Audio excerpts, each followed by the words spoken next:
Welcome back to the dream abroad. मेरी wish ये है कि आप लोग मेरी वीडियोस को देखा करें और आपके जो भी क्वेश्चंस होते हैं वो आप मुझसे पूछ सकते हैं। जैसे ही मुझे अलाउ होगा लाइव सेशन के लिए तो मैं कोशिश करूँगी कि मैं लाइव सेशन भी रखा करूँ ताकि जिन स्टूडेंट्स के जो भी क्वेश्चन हों वो इजीली रिजॉल्व कर सकें और इजीली उन तक वो तमाम इंफॉर्मेशन पहुँचा सकूँ जो कि मैं खुद हासिल करती हूँ। और मेरी सबसे बड़ी विश भी ये है कि आप मेरे ज़्यादा से ज़्यादा मुझे सब्सक्राइब करें ताकि मैं जैसे जैसे ग्रो करूँ आप लोगों को भी उतनी ज़्यादा अच्छी इन्फॉर्मेशन दे सकूँ। तो आज हम बात करेंगे कि हम फ्रांस में अगर एजुकेशन हासिल करना चाहते हैं तो उसका तरीकाकार क्या है।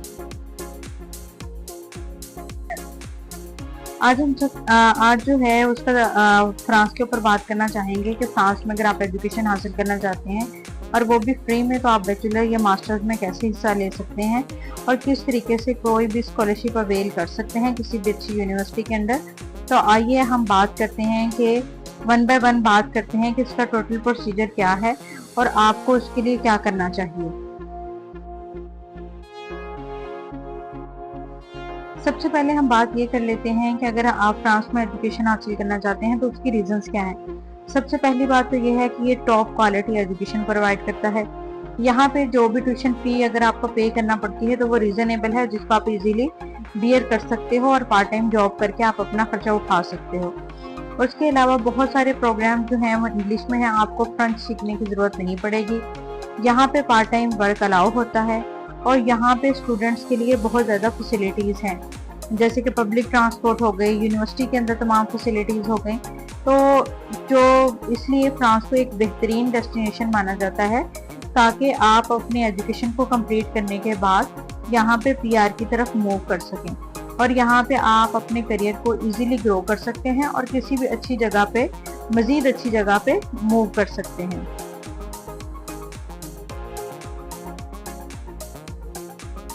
हैं कि अगर हम बात करते हैं कि क्या फ्रांस में रहते हुए हम अपनी एजुकेशन को फ्री बना सकते हैं तो यस, इसका आंसर यस है। आप इजीली कोई भी स्कॉलरशिप जो है अवेल कर सकते हो और अपनी जो एजुकेशन है उसको फ्री ऑफ कॉस्ट बना सकते हैं। इसमें जो सबसे बड़ा सोर्स है स्कॉलरशिप का वो है एरास्मस। इसके अलावा भी हर यूनिवर्सिटी के पास अपने स्कॉलरशिप मौजूद होते हैं, यूनिवर्सिटीज़ के पास भी अपने स्कॉलरशिप मौजूद होते हैं। गवर्नमेंट अनाउंस करती है कुछ स्कॉलरशिप्स को तो आप किसी भी स्कॉलरशिप के अंडर आके अपनी फ़ी को वेव करवा सकते हो या पार्शली उसमें थोड़ा सा कट डाउन करवा सकते हो। और यहाँ पे जितनी भी फीसेस हैं वो इतनी इजीली आप मैनेज कर सकते हो कि अगर ना भी आपके पास स्कॉलरशिप हो तो आप इजीली इसको मैनेज करके चल सकते हो, अपनी स्टूडेंट और लाइफ को इजीली बैलेंस कर सकते हो और यूरोप की लाइफ को एंजॉय कर सकते हो। देखते हैं कि बैचलर और मास्टर्स में क्या फ़र्क है। तो बैचलर में जो मेन फ़र्क है वो ये है कि ज़्यादातर कोर्सेज जो है फ्रेंच में हैं, बहुत कम कोर्सेज हैं जो इंग्लिश में मौजूद हैं और यहाँ पे स्कॉलरशिप लगने के भी चांसेस कम होते हैं क्योंकि यूरोप में जितने भी स्टूडेंट्स अपने होते हैं उनको फ्री ऑफ एजुकेशन होती है, उनके लिए किसी भी किस्म की कोई फ़ी नहीं होती है।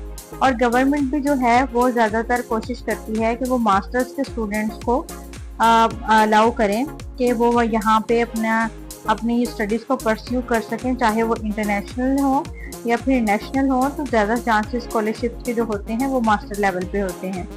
अब हम बात करते हैं कि मास्टर्स लेवल में जो कोर्सेज होते हैं वो ज़्यादातर इंग्लिश में होते हैं और ज़्यादातर स्कॉलरशिप भी जो है वो मास्टर्स प्रोग्राम्स के लिए हैं ताकि आप अपने करियर को ग्रो कर सको और रिसर्च अपॉर्चुनिटीज़ को ज़्यादा अच्छा और खूबसूरत बना सको।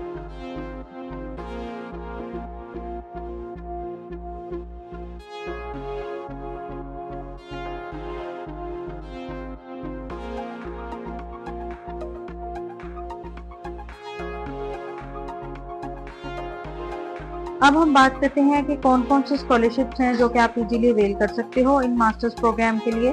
तो सबसे पहला जो है वो फ्रेंच गवर्नमेंट अपने स्कॉलरशिप देती है, यानी कि उनकी गवर्नमेंट के अंडर बहुत ज़्यादा स्कॉलरशिप्स आते हैं जिनको आप इजीली अवेल कर सकते हो।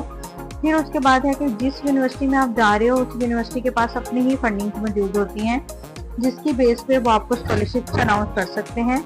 फिर उसके बाद है एफएल एक्सीलेंस स्कॉलरशिप, यहाँ पे ये उन स्टूडेंट्स को दिया जाता है जो एक्स्ट्रा ऑर्डिनरी होते हैं या फिर उन्होंने रिसर्च में कुछ ऐसा काम किया होता है जिसकी वजह से उनको ये स्कॉलरशिप मिलता है।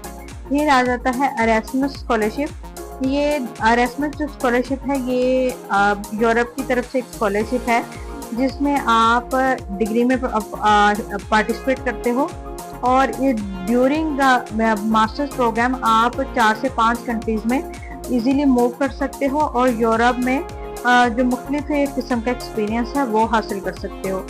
तो इसलिए सबसे जो अगर देखा जाए तो बेस्ट ऑप्शन जो है वो एरास्मस स्कॉलरशिप है।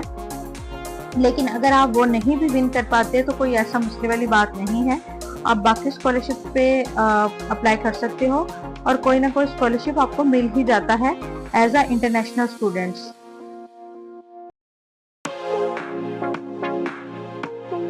अब हम बात कर लेते हैं कि एडमिशन रिक्वायरमेंट्स क्या हैं फ्रांस के लिए। सबसे पहले तो ये है आपके एकेडमिक ट्रांसक्रिप्ट होनी चाहिए, आपके पास वैलिड पासपोर्ट होना चाहिए कम से कम 6 से 1 ईयर से 6 माह तक के लिए। फिर उसके बाद जो है स्टेटमेंट पर्पस आपकी अच्छी होनी चाहिए जिसमें आप एलैबोरेट कर सकते हो कि आप यहाँ पे क्यों आना चाहते हो और आपको भी क्यों सिलेक्ट किया जाए। फिर उसके बाद सीवी या रिज्यूमे जिसमें आप मेंशन करते हो कि आपके पास क्या क्या स्किल्स मौजूद हैं और आप यहाँ पे अगर वो आपको चूज करते हैं तो उनको उन स्किल्स की बेस पे क्या क्या फ़ायदा हो सकता है। फिर रिकमेंडेशन लेटर होते हैं, मैक्सिमम यूनिवर्सिटीज जो हैं वो 3 लेटर ही मांगती हैं लेकिन आप 2 से भी काम चला सकते हो। फिर उसके बाद आ जाता है लैंग्वेज प्रोफिशेंसी, यानी कि अगर आप पहले आपके एजुकेशन जो है फ्रांस से बाहर है तो फिर आपको अपना कोई किसी न किसी किस्म का लैंग्वेज सर्टिफिकेट पेश करना पड़ेगा जिसके अंदर वो चाहे वो इंग्लिश का हो या फिर फ्रेंच का हो। तो जाहिर है अगर आप इंग्लिश लैंग्वेज कोर्स में जा रहे हैं तो वहाँ पे जितने भी आपने कोर्सेज में अप्लाई किया है वो इंग्लिश में है, तो वहाँ के लिए आपको इंग्लिश सर्टिफिकेशन की भी ज़रूरत है। तो उसके लिए मैं सजेस्ट करूँगी कि आप आइल्स या फिर टॉफल करो क्योंकि वो तकरीबन हर कंट्री के अंदर इजीली एक्सेप्टेबल है।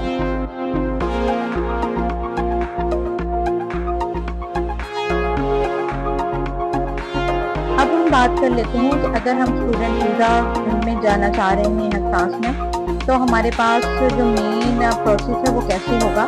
सबसे पहले हम एडमिशन सिक्योर करेंगे। अगर आप मास्टर्स में जा रहे हो तो कुछ यूनिवर्सिटीज़ आपके लिए ये रिक्वायरमेंट करती हैं कि आप सुपरवाइज़र को ईमेल करो और उनसे एक्सेप्टेंस लो और फिर आप जा सकते हो।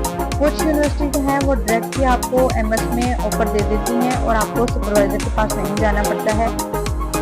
आपने जब एडमिशन सिक्योर कर लिया तो उसके एडमिशन के लेने के लिए आपको क्या करना पड़ेगा, अपने डॉक्यूमेंट प्रिपेयर करने पड़ेंगे। वही डॉक्यूमेंटेशन आप सेफ रखोगे ताकि आप जो है अपने आगे वीज़ा प्रोसेस में काम ले सको।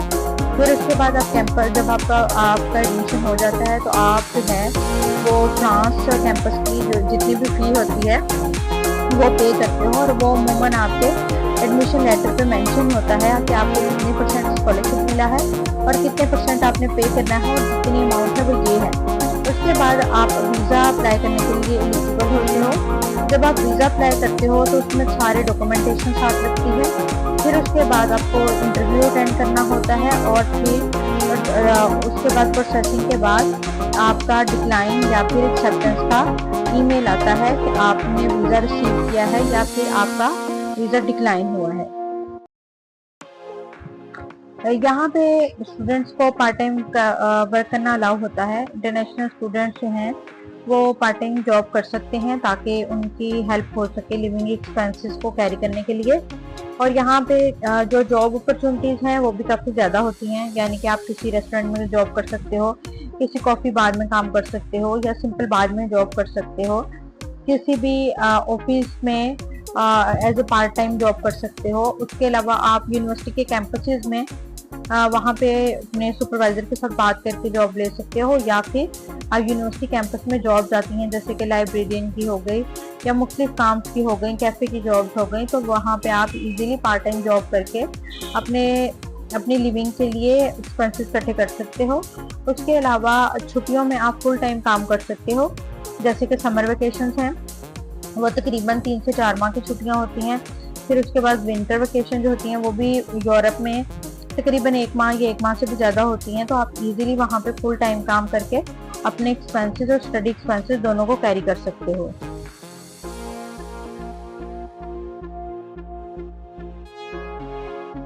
अब हम बात कर लेते हैं कि टॉप फील्ड ऑफ स्टडीज कौन सी हैं जिसमें आप इजीली जा सकते हो। जैसे कि एग्रीकल्चर एंड लाइफ साइंसेज है, प्लांट पैथोलॉजी है, एनवायरमेंटल साइंसेज है, ऑल टाइप ऑफ इंजीनियरिंग है, बिजनेस एंड मैनेजमेंट है एंड कंप्यूटर साइंस है। आप इन तमाम फील्ड में इजीली अपना एडमिशन सिक्योर कर सकते हो और इजीली स्कॉलरशिप भी विन कर सकते हो।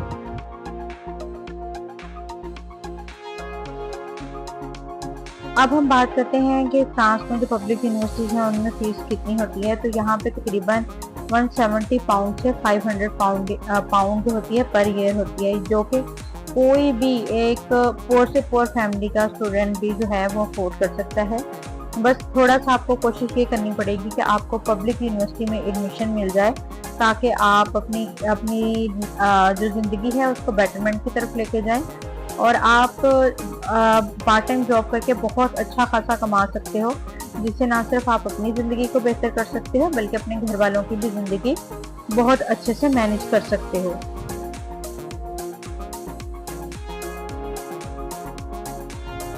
अब यहाँ पे हम देख लेते हैं कि कुछ यूनिवर्सिटीज़ जो हैं ये काफ़ी ज़्यादा पॉपुलर हैं फ्रांस में और स्टूडेंट्स इन यूनिवर्सिटीज़ में जाना चाहते हैं। इन यूनिवर्सिटीज़ का बेसिकली ये यूनिवर्सिटीज़ बड़े शहरों में हैं जहाँ पे आपको इजीली एम्प्लॉयमेंट मिल जाती है। यहाँ पे इजीली स्कॉलरशिप भी आप अवेल कर सकते हो और इजीली अपनी ज़िंदगी जो है उसको मैनेज कर लेते हो। तो इसलिए ये यूनिवर्सिटीज़ बहुत पॉपुलर हैं, लेकिन यहाँ पे एडमिशन सिक्योर करने के लिए थोड़ी सी मेहनत ज़्यादा करनी पड़ती है।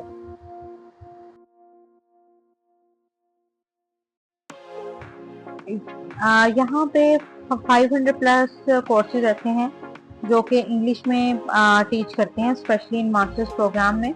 तो उसके लिए आपको फ्रेंच सीखने की कोई ज़रूरत नहीं है, लेकिन अगर आप करियर ओरिएंटेड हो और बेटर जॉब चाहते हो तो फिर आपको फ्रेंच सीखनी चाहिए और इस फ्रेंच की बेस पे ही आपको कोई बहुत अच्छी जॉब मिल जाएगी।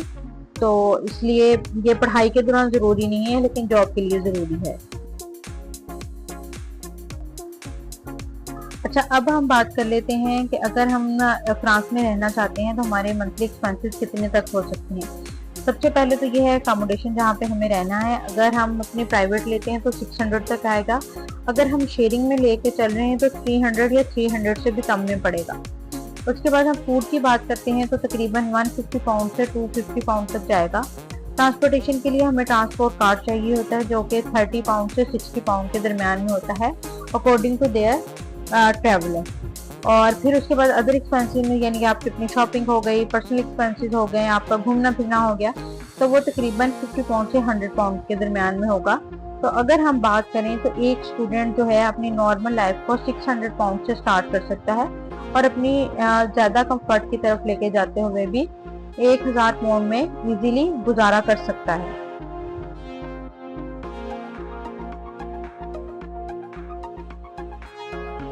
अब हम बात कर लेते हैं कि फ्रांस में कौन से बेस्ट सिटीज़ हैं जहाँ पे स्टूडेंट इजीली अपने आप को एडजस्ट कर सकते हैं। तो उसमें पेरिस है, लायोन है, टलोस है, मोंट्रेपिलर है, ग्रेनोबल है और लिली है।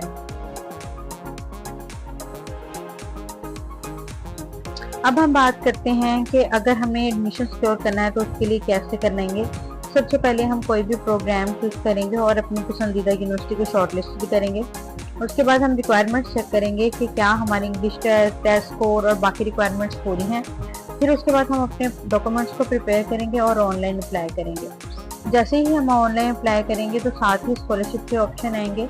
जिन स्कॉलरशिप को हम अवेल करना चाहते हैं हम वो उन पर भी अप्लाई करेंगे और फिर हम ऑफर लेटर का वेट करेंगे और तकरीबन 15 से 20 दिन में हमें जो ऑफर लेटर है वो रिसीव हो जाएगा कि आया कि हमें कोई स्कॉलरशिप भी मिला है या नहीं मिला है, या फिर हम बगैर ही स्कॉलरशिप के ऑफर को एक्सेप्ट कर लें। जब हम ऑफर को एक्सेप्ट कर लेते हैं तो हमारा एडमिशन कंप्लीट हो जाता है और फिर हमें उसमें फीस जमा करवानी होती है।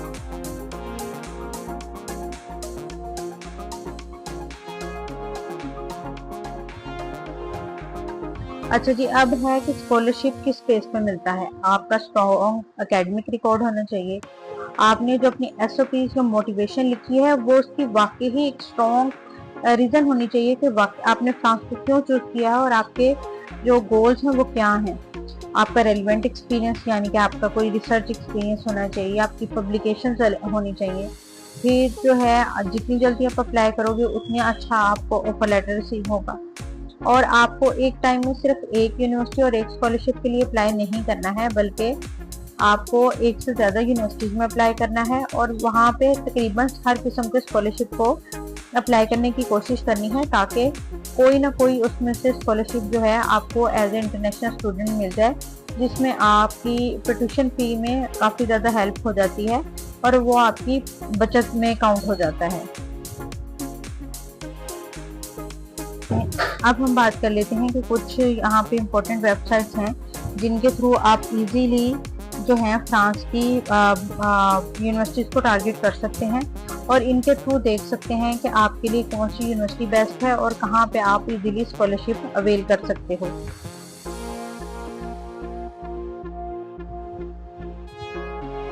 थैंक यू सो मच, आपने मेरी वीडियो को देखा। और फाइनल एडवाइस मैं आपको देना चाहूँगी कि आपने अगर फ्रांस जाना है या किसी भी कंट्री जाना है तो सबसे पहले जो है अपना प्लान को अर्ली आप प्लान बना लो कि आपने कहाँ पे जाना है, कहाँ कहाँ पे अप्लाई करना है। फिर आप कंसिस्टेंट रहो, आपने हिम्मत नहीं हारनी है। उसके लिए ज़्यादा से ज़्यादा कोशिश करो और कोशिश करो कि आपके जो ड्रीम्स हैं वो पॉसिबल हो सकें। Please subscribe my channel and promote me by your subscription and by your encouragement.